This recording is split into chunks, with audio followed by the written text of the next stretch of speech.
Assalamualaikum teman-teman cerita untung. Siapa yang nggak tahu sama film Benjamin Button? Film ini ternyata nyata di Indonesia. Rahmadian Dava berusia 20 tahun yang mengalami kondisi langka. Kondisi yang dialaminya dari bayi membuat wajahnya menjadi seperti orang tua dan dibully oleh banyak orang. Penasaran bagaimana kisah Dava? Yuk, simak video cerita untung. Gennya atau apa istilah medisnya gue lupa, tapi emang kayak ya udah miracle of God gitu loh, kayak kuasa Allah aja.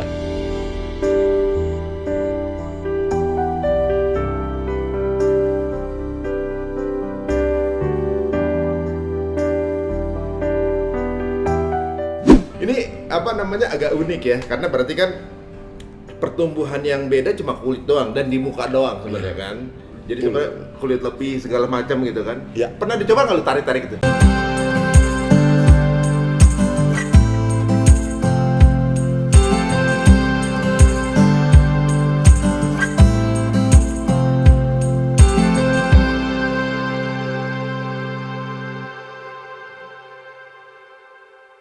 Assalamualaikum warahmatullahi wabarakatuh, teman-teman semuanya. Alhamdulillah ya hari ini bisa ketemu lagi, dan tentunya juga setiap episode insya Allah kita akan berikan tamu-tamu inspiratif.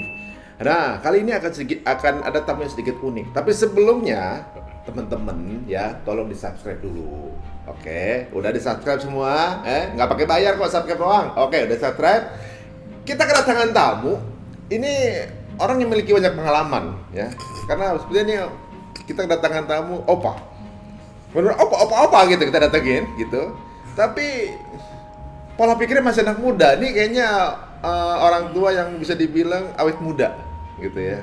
Orangnya udah tua tapi mungkin pola pikir masih muda gitu. Atau kebalik, orang muda bentuknya tua. Oke, kita akan ketemu sama Dava. Assalamualaikum. Waalaikumsalam. Mana nih? Oh ya, aman aja deh gitu. Okay. Apa IG lu namanya? IG saya Rahmadian Dava. Rahmadian Dava. Mirip nama anak gua lu, Dava juga. Iya. Cuma anak gua belum setua lu aja. Umur Cuma beda dikit. Tapi kulit nggak mirip ya. Nih, teman-teman nih pasti nyangkain nih kita lagi ngobrol sama apa-apa. Bukan. Dava ini coba lu jelasin. Oke. Usia lu apa segala macam jelasin. Oke, usia gua 20 tahun, kelahiran tahun 2001. Nah, gua kulitnya kendor karena mengalami sindrom kutis laksa. Kutis laksa namanya. Gitu. Waduh, masya Allah. Ini teman-teman ini unik ya. Ibaratnya nih sindrom. Kalau gua search ini kutis laksa ini mungkin udah berapa orang pengidap di Indonesia? Kayaknya baru beliau nih. Iya. Beliau. Kan karena orang tua gue jadi kayak enak ngomongnya. Bawaan gue ngomongnya pengen hormat aja dari itu. Awal gue lihat itu sumpah deh, waktu gue lihat akun lu, gue agak seuzon. Ini kayak emang dia udah tua, belaga jadi anak muda kayaknya nih. Ini udah acting doang kali, buat konten belum gitu kan. Tiba-tiba yang gue scroll ke bawah, yang gue ketemu foto lu anak-anak kecil sama teman sekolah lu tua sendiri sama Ed Sheeran gitu. Iya betul. Ada foto sama Ed Sheeran. Masih bisa aja dibully orang ya. Padahal dia sendiri itu bahan bully temen gitu kan. Iya. Masya Allah. Aduh. Tapi gimana ceritanya? Awalnya gimana? Lu bisa tahu? Kutis laksa tuh. Awal mula tahu kutis laksa tuh gua obesitas pertama kan, diagnosa obesitas waktu lahir tuh. Berat tuh berapa emang? 4,1 apa 4,2 gitu lah. Sih untuk lahir gitu. Nah, karena posisi gendut, itu kelihatan biasa aja awalnya. Karena keisi semua kulit ya? Ya, kulit ya tebel di kulit lah, tapi lama-lama pas 6 bulan kayak badan tuh menyusut, memanjang gitu. Jadi kayaknya kelihatan kok kulit ada yang aneh gitu kan di usia 6 bulan. Terus dicek sama ada suatu dokter, lupa lah pokoknya dokter siapa. Dicek apa namanya, jarak antara hidung sama bibir. Ya, bibir atas sama hidung nih kok aneh gitu. Nah, awal mula diagnosanya di situ. Ketahuan kutis laksanya itu 6 bulan. Nah, terus abis itu 6 bulan setelahnya, artinya mau usia 1 tahun gitu. Orang tua gue sibuk, pokoknya sibuk nih, anak gue kenapa ya? Apa pas pembagian muka nggak hadir gitu kan, pas penyiapan grup. Ngapa anak gue nih? Lu bolos mulu sih. Nah, iya. Siapa tahu gue ini. Ini orang kayak gitu bisa bercanda ya. Berarti bagi muka nggak hadir, lu kemana ya? Lu keluarga berapa orang emang? Apa? Keluarga berapa orang? Ade 2, Ada 2, kakak. nggak ada. Lu pertama. Gue anak pertama. Tapi adik-adik lu begitu juga? Ngondo juga? Gue yang zong lah. Balik lagi ke cerita tadi Ya, tuh sibuk kan ngurusin aneh, terus ketemu profesor atau ketemu siapa gitu. Ya akhirnya ketemulah nama Kutis Laksa ini. Gara-gara pokoknya gue lupa lah gara-gara apa, tapi sempet beberapa waktu yang lalu tuh bokap gue kayak cerita gitu loh, kayak jadi ada suatu buku gitu besar kok apa ya, pokoknya isinya kayak ada data-data gitu loh. Nah terus emang ya Kutis Laksa ini dibilangnya apa sama bokap gue ya, gennya atau apa istilah medisnya gue lupa, tapi emang kayak ya udah miracle of God gitu loh, kayak kuasa Allah aja.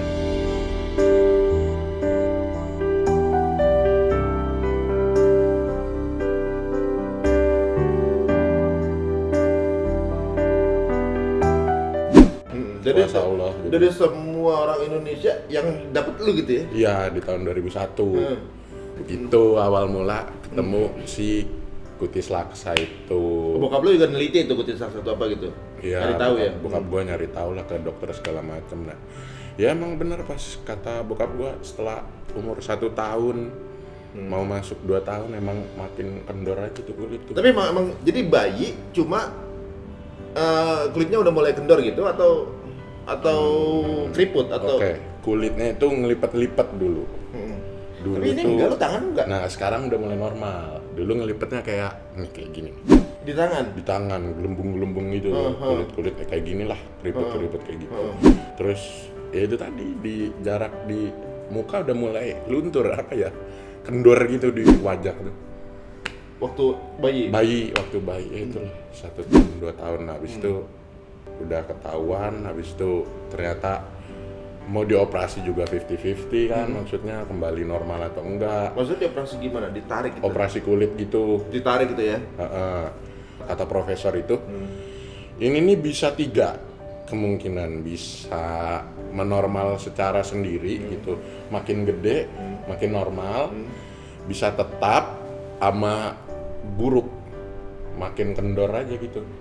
Tapi kan sekarang udah ada ini mulai ini tangan mulai normal kapan tuh? TKA kelas 1 SD tuh, enggak juga sih, TK udah mulai inilah, udah mulai. Tapi cuma muka aja ya enggak? Muka doang nih. Ini apa namanya agak unik ya, karena berarti kan pertumbuhan yang beda cuma kulit doang dan di muka doang sebenarnya kan. Jadi sebenarnya kulit lebih segala macam gitu kan. Iya. Pernah dicoba nggak lu tarik-tarik itu? Coba lu tarik deh. Pernah. Tapi sama aja kan. Sama aja. Aduh. Nah, waktu kita lu mulai SD, mulai sekolah gitu, ada apa namanya tempat ketemu teman-teman gitu, gimana? Ada perasaan nggak percaya diri nggak di awal? Enggak ya, karena aneh udah mulai dari kecil. Ini kayaknya cerita dari kecil ya. Dari kecil tuh udah kan kemana-mana nih.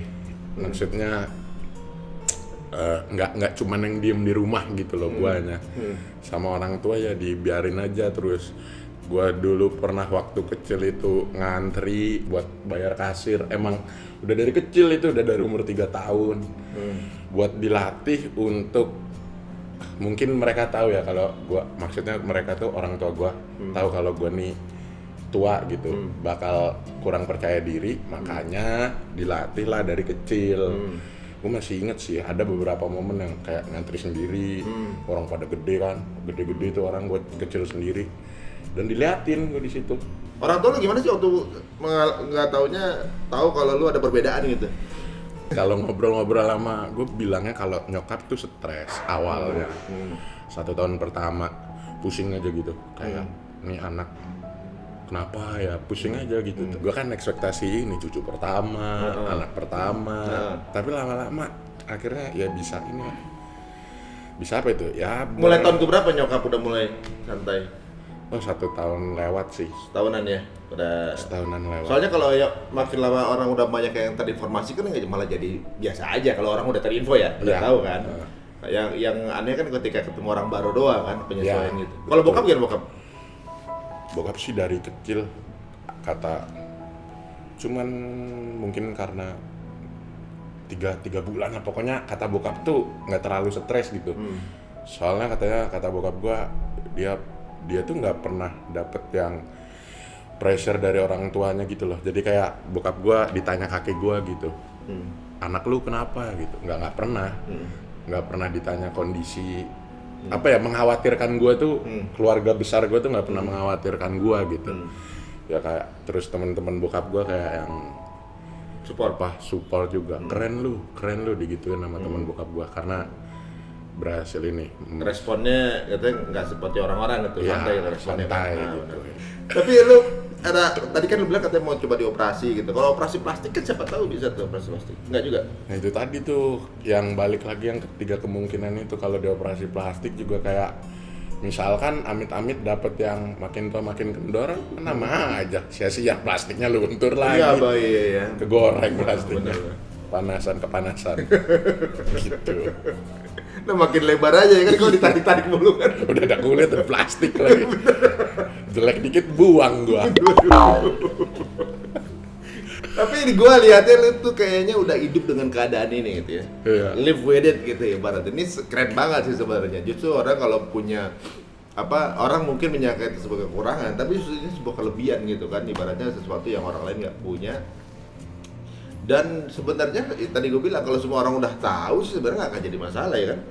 Cuma kalau di mobil orang baru ketemu misalnya lagi di kendaraan umum di tempat umum, kan orang pasti nyangka lu tua kan. Oh pasti. Nggak usah lu, gua aja gua pikir gua ngomong gua. Oke, gua pasti sangat itu. Aneh pernah di KRL sendirian tuh, udah mah nggak ada temen gua lagi sendirian. Nah, terus ada bapak-bapak. Di gerbong cuma sendiri. Oh, Pak lu nggak ada Oh teman? maksud gua posisinya sendiri Nggak ada aja, temen, nggak ya? ada temen, nggak ada siapa-siapa, nggak ada orang yang kenal gua pada saat waktu itu. Orang-orang di KRL kayaknya respect gitu sama gua. Kejadiannya pas abis Tanah Abang mau ke Pasar Minggu gua, ke tempat temen gua. Rame padet itu kan. Terus gua lihat kakek-kakek. Kasihan, jiwa gue masih muda nih. Gue sadar kulit gue tua. Tapi jiwa gue masih muda. Gue prihatin sama kakek-kakek itu. Nggak kakek-kakek lah, mungkin 60 kali ya, mungkin baru-baru pensiun gitu. Tuanya nggak setua lu ya? Ya. Itu tuan gue lah kayak.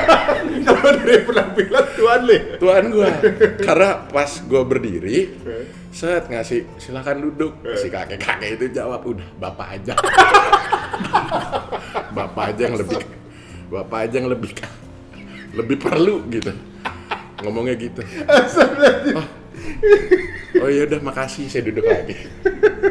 Lu kasih ke kakek-kakek, dia malah kasih ke lu. Nah, gue pengen, saya masih muda woi, gue gituin. Nggak enak gue. Aduh, itu apa lagi kejadian lucu lagi tuh? Ini pasti orang banyak kejadian lucu gara-gara mungkin menyangkain lu tua lah gitu kan? Nah iya, banyak sih yang gue pilih dulu. Iya, ini banyak ya? Saking banyak. Kayak di sekolah nih, celengannya apa sih celengannya kalau di sekolah? Pokoknya gue tuh udah dikatain dari kecil, kalau kecil dimiripin bulldog gue. Maksudnya umur masih kecil? Iya, setahun sampai satu kelas SD sampai kelas 4 tuh kayak bulldog gitu. Bulldog gitu. Bulldog, kakek, tua tuh kayak udah biasa di telinga gue. Di tua, bangka, apalagi ya yang berbau-bau tua lah. Udah biasa itu gua didengar. Jadi nggak, misalkan gua dapet ceng-cengan di jalan tua gitu, biasa aja ini mah tiap hari ya? kakek, abah, orang gua dulu SMP tuh ingat gua dipanggil beh temen-temen gua manggil gua beh babe maksudnya gitu sih. Sama ini ada satu lagi yang paling momen paling lucu tuh pas gua halal bihalal di Jogja. Terus awalnya sih normal, awalnya kayak gua orang keberapa gitu, ke-10 gitu. Maafan, mari Pak. Nah, habis itu kayak 3 orang di belakang gua nih sepupu gua kan. Lebih muda. Jadi adatnya dia salim ke gua. Ya udah, bener aja, feeling gua udah buruk nih. Kalau dia salim, feeling gua buruk. Beneran kejadian pas dia salim, gua disalimin sama orang yang lebih tua. Gua gini, iya. Padahal itu ada orang yang jenggotnya udah putih. Gue dalam hati, ya Allah, iba banget. Yuk disalin lah, yuk gini ya. Aduh. Lu pernah jalan sama bokap lu nggak? Berdua? Disangka bapak mana kan? Tapi yang ngalah bang malu. Jelas itu. Aduh. Bokap berapa umur sekarang? Umur 48. Bokap? Ya. Jadi kalau secara lu lebih muda dong?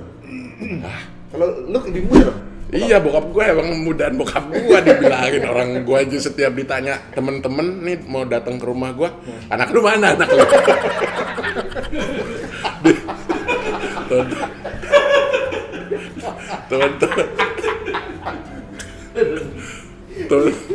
Temen-temen gue udah gitu, wah mana lu? Ada anak lu nggak di rumah?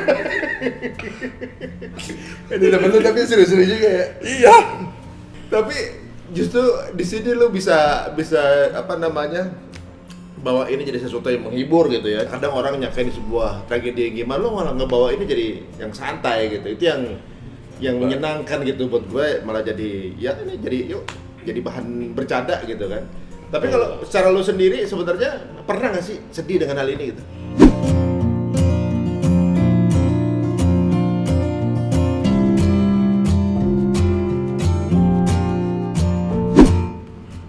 Mau operasi plastik takut sia-sia karena takut kendor lagi itu tadi. Nah, jadi upayanya